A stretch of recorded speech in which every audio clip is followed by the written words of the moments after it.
Getting more greens into everyday meals. Today, nutrition educator Lynn Matava is showing us how to include spinach into those meals. Let's talk about spinach. It's a pretty amazing vegetable. It's a nutritional powerhouse. It's full of vitamins and minerals, including iron and calcium, and a bunch of phytonutrients. And plus, it's very, very versatile.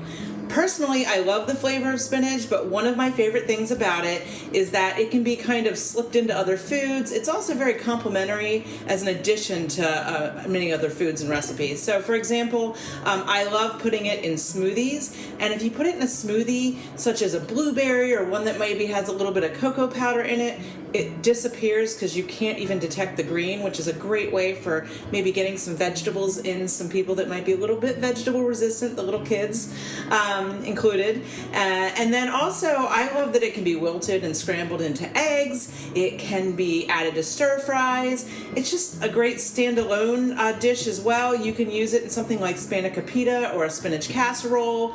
Chop it, throw it into soups. You can get it fresh, you can get it frozen, and you can even, I've even heard rumors that people chop it up, puree it, and sneak it into brownies. I've never done it, but the internet tells me it's true, so I believe it.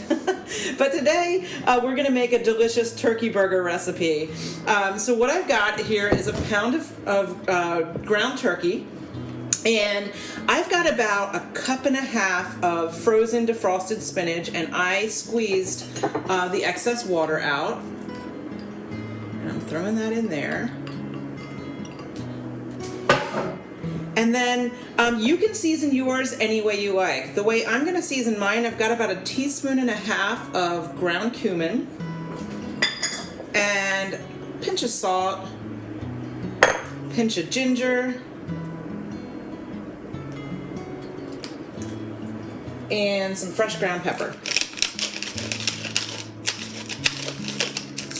You could even add something in here like a little bit of shredded cheese. I like them without it. And the last thing I'm going to throw in is some garlic. I'm pulling these out of the pan. They're a little hot. You could use ground garlic, but what I've been doing is I was heating up my pan while I was putting all this in, and the garlic was in the skin, and it just kind of roasts in the skin and gets nice and soft.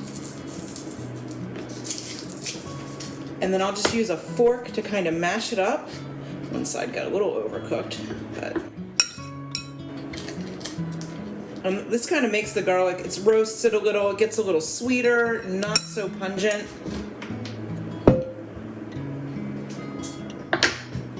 And then I'm stirring all of this together.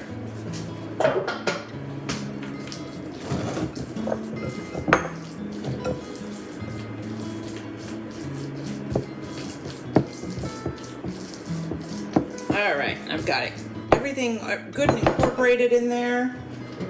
And then I like to use 1/2 or 1/3 cup to make the burger, depending on the size. 1/3 cup is a good lunch size or even a really hearty dinner. I just happen to grab the 1/2 cup just to show how I do it. Actually, I'm gonna put some gloves on. Scoop my cooktop over here. And that way I don't have to touch the raw meat myself. And then I can do that to kind of form it into the size I want. This is a non-stick cooktop.